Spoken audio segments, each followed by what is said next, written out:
many data employees should you employ at your company, and some great books in the topic of data. Welcome to the top 5 data, AI, and analytics post of the week. This is the Data-Driven Carcast, the weekend update, where I review, highlight, and recap for you what's hot and what's not in the world of data. I want to thank every single one of you for the active engagement, the suggestions you sent me throughout the week.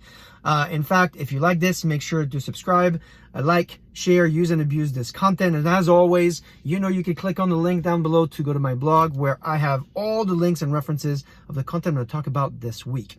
As always, we start with amazing stories of great data leaders, and I want to point you to the amazing data journey of Vodafone. Last week announced their plan of creating a system called Nucleus. This is an analytics portal capable of processing around 50 terabytes of data per day. This is the equivalent of 25,000 hours of high definition video.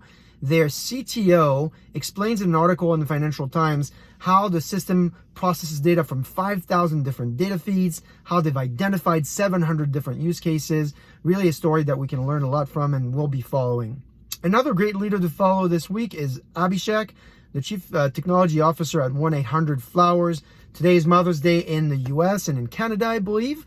And so this is a perfect story, a perfect day to learn about their journey and how they're creating amazing clients and customer experiences. A third great leader to follow if you're interested in financial services is the story of Gil Perez. He is the Chief Innovation Officer at Deutsche Bank, and he talks about the use of artificial intelligence to process over 20,000 loans every day, involving the scanning and analysis of around 500,000 pages per day. Great read. And then we close with my customer of the week, and that's Marcello. He's the Chief Data Officer at Win Tre. This is a telco operator headquartered in Italy. Marcello and I talked about this concept he came up with called the data supply chain. Really great concept. He did a presentation as well, and I'm putting the link to his presentation down here. So I hope you can learn from these leaders, reach out to them, connect with them, and let's learn as a community. All of this brings me to the very, very popular survey of the week. We got over 400 votes so far, 45,000 views to the survey in less than 12 hours. And this week I asked a very simple question.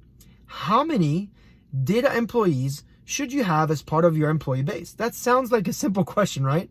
Now, I ask this because I have the honor of working with great leaders in this field, and the makeup of their company is often very different. Last week, we talked about Wayfair. They have 3,000 engineers and data scientists. That's 24% of their employee base, but that's not always the case. It really kind of depends on the company's industry, their level of maturity, their goals. So I'm curious to hear what you're thinking, and that's why I put together that small survey, and it started quite an interesting debate between folks involved in the voting. For instance, Jose said that any percentage is never enough. He wants to have as many data employees as he can.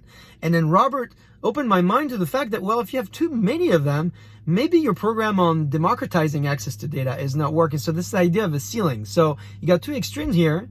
And then you got other folks like Bobby, for instance, who followed the blog of a data engineer, Taylor, a data engineer at GitLab, who's done some research and has built data teams. And he says the right percentage should be anywhere between 2 to 8%. So frankly, I don't know what the right answer is. And frankly, I don't think that we have a consensus yet, because if you look at the 4 choices that I gave the community, the number of votes is actually really, really close. As of this recording, there's one vote. 28% of you think it should be less than 10%. Is that true? Is that going to stay like that? Well, go to the survey, see what others have said, share your vote, and let's see if we can help the community figure out what is the right percentage for the industry. Now, I know of a group that would have some data on this, and those are my friends at Gartner. And this week marked the first edition of the Gartner DA, the Gartner Data Analytics Summit. Happens every year. In fact, last year they kicked off the series, I think in Australia, and that was the last in-person event I attended. I presented at the event and I toured the region and met great customers and great partners. Also had great conversations with Ted and Donald and Rita and Carly and many of the analysts involved in the event. And when we came back, well, we got locked down and we were done with in-person events. So this year, the series is virtual. You can register and attend it online. In fact, they posted this past week the keynote that Gareth did. It's super interesting. In my blog, I'm putting the link to the keynote, as well as try to summarize the 3 days for you. 3 big trends. The first day, they talked about what are the 4 technologies that are going to matter in 2021. They talked about data fabric, graph. The second day, they talked about the correlation between digital transformation and data analytics work. Mario there at Gartner shared some great data there. You're going to want to check that out. And on day 3, Rita covered Gartner's ROAR model. ROAR, R-O-A-R, stands for risk, opportunity, appetite, and return. So if you missed this, don't worry, because there's 3 more editions of this that are going to be time zone friendly: Europe, APAC, and India. Check out the link to my blog where I put the link so you can go off and register for this. Now, this update would not be complete if I didn't share this fantastic book by Ken Cukier and his colleagues, Victor and Francis. If you don't remember Ken Cukier was the editor at The Economist, the data editor who authored this front page piece called The Data Deluge in 2010. Now, this piece really made a huge impact. Lots of executives at that point got exposed to the opportunity they had with data. I had the opportunity to work with Ken multiple times. We're on stage, did interviews together, and this book is really great. Now, I'm not going to have time to do a full review to it. Maybe I should do a video that's separate for this. But if you're wondering if we have a human advantage in an AI world, this book is for you. He talks about how mental models make us different. He talks about our ability to imagine different versions of the same reality. And he refers, of course, to the final game in the 2018 Soccer World Cup and Griezmann's goal. And it's this topic that's close to my heart. As many of you now know me, I'm very proud of the fact that the French team is the world champion right now. But this is a great story, and he explains through that how certain things are human differentiators. This book, I think, can be a game changer for you.